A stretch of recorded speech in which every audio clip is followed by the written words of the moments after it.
કાયદા માત્ર ને માત્ર નામના છે। ક્રૂર વ્યાજખોરો સામાન્ય લોકો પર અત્યાચાર કરી રહ્યા છે।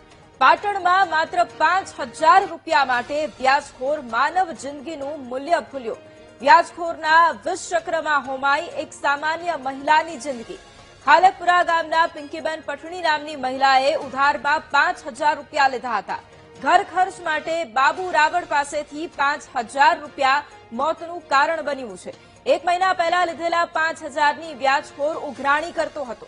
પિંકીબેને પૈસા ચૂકવવાની મુદ્દત માંગતા વ્યાજખોરે માનવતાની તમામ હદો વટાવી। મહિલા પર જ્વલનશીલ પ્રવાહી છાંટી અને જીવતા તેને સળગાવી દીધી।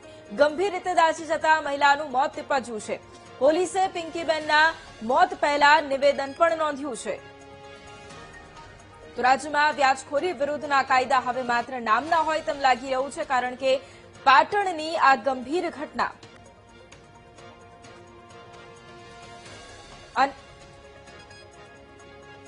અને આજ મુદ્દે સંવાદદાતા ભરત લાઈવ જોડાયા છે। ભરત, એક તરફ વ્યાજખોરો માટે અલગ અલગ પ્રકારની ડ્રાઈવ ચલાવવામાં આવતી હોય છે, પરંતુ પાટણનો જે કિસ્સો અત્યારે સામે આવ્યો છે કે જ્યાં માત્ર 5,000 રૂપિયા માટે એક મહિલા છે તેની હત્યા નિપજાવી દેવામાં આવી છે, આ મુદ્દે અત્યારે શું કાર્યવાહી થઈ રહી છે?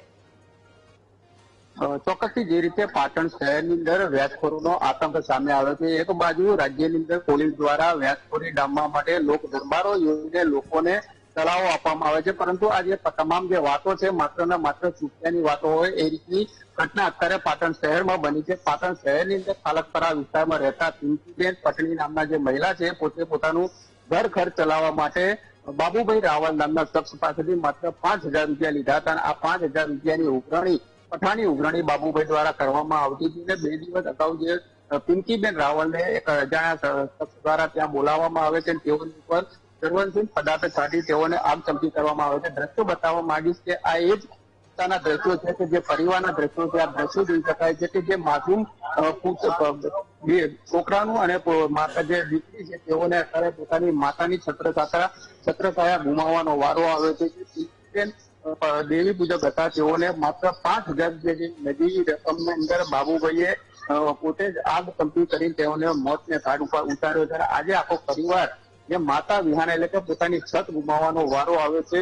ઘરની અંદર માત્ર કમાવા વાળા પિંકીબેન જતા જેઓ પોતે છૂટક મજૂરી એટલે કે શાકભાજી અથવા ફ્રૂટનો વ્યવસાય કરી પોતાના પરિવારનું ગુજરાન ચલાવતા હતા, પરંતુ માત્ર 5,000 રૂપિયા જેવી નજીવી રકમની અંદર તેઓને અત્યારે મોતને વહાલું કરવાનો વારો આવ્યો છે, કારણ કે બાબુભાઈ રાવળ જે રીતે અવારનવાર માત્ર 5,000 રૂપિયાની ઉઘરાણી માટે રોજે રોજનો ડાયરી એટલે કે હપ્તા લઈ જતા હતા, તેમ છતાં 5,000 રૂપિયાની ઉઘરાણી કરવામાં આવતી હતી। તે 5,000 રૂપિયાની ઉઘરાણીમાં માત્ર 4 દિવસનો સમય માંગ્યો હતો કે 4 દિવસમાં આપી દઈશ, પરંતુ બાબુભાઈએ તેઓની કોઈ પણ વાતને સાંભળી નહીં ને તેઓને એક જગ્યાએ અલગ જગ્યાએ મકાનની અંદર લઈ જાય ત્યાં ગાડી તેઓને ચા લઈને આવતું તમારી માટે તેમ કહીને પેટ્રોલની બાટલી લઈને આવ્યા અને સીધા તેઓની ઉપર છાંટી તેઓને આગ ચમકી કરી હતી। આ જ આગ ચમકીના કારણે મહિલા છે તે 80% વધારે દાઝી ગઈ। તેઓને ધારપુર સિવિલ હોસ્પિટલની અંદર સારવાર અર્થે ખસેડ્યા હતા અને ત્યાં તેઓએ પોતાનું જીવન ટૂંકાવ્યું છે। એટલે કહી શકાય કે આ તેઓના જે પરિવારના મોભી છે તેઓની સાથે વાત કરવાનો પ્રયાસ કરીશું કે શું છે સમગ્ર ઘટના કઈ રીતે બની છે અને કેટલા રૂપિયા કોની પાસે લીધા હતા, શું બાબત છે?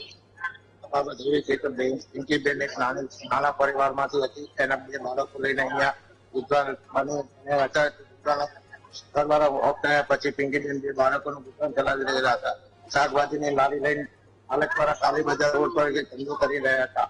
ધંધો કરતા અચાનક પિંકીબેનને થોડો ક્લોઝ કરતા બાબુભાઈ પાસેથી 5,000 રૂપિયા ફાઇનાન્સ માટે લેતા બાબુભાઈ અવારનવાર ઘેર આવતા, પિંકીબેનના ઘેર આવતા, હપ્તો લઈ જતા, ટોર્ચર કરતા।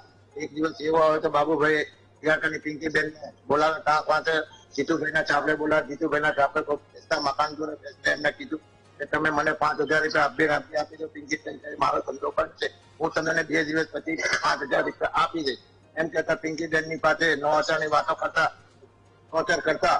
બાબુભાઈ કહે છે કે જીતુભાઈના ઘેર બેસું એમ કહેતા બહાર જાય છે, તાણું બાણું કાઢી પેટ્રોલની ડોલ ભરી લાઈટ પિંકીબેન બેઠેલા હતા એની પર રેડ્યું। બાબુભાઈ ખુદ ત્યાં કઈ આગ લગાવતા એની જોડે બાબુભાઈની જોડે જીતુભાઈ સામે જોડે ઉભા છે પણ કોઈ કઈ ઇન્કવાયરી કરી નહીં।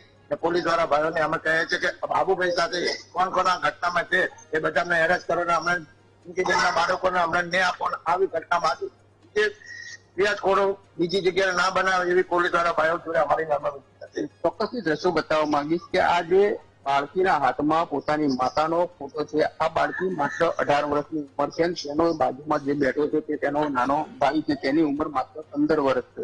એટલે કહી શકાય કે 15 અને 18 વર્ષના બે માસૂમ દીકરા દીકરીએ આજે પોતાની માતાને ગુમાવવાનો વારો આવે છે. અને એક બાજુ જિલ્લાની અંદર વ્યાજખોરી ડામવા માટે પોલીસ મોટી દાવાઓ કરે છે, પરંતુ આજે પાટણ શહેરની અંદર જે ઘટના સામે આવી છે, માત્ર 5,000 રૂપિયા જેવી નજીવી રકમની અંદર એક પરિવાર આખો વેર વિખે અને તેઓને માતાને ગુમાવવાનો વારો આવે છે. જી બિલકુલ, આભાર ભરત જોડાવા માટે અને તમામ જાણકારી માટે.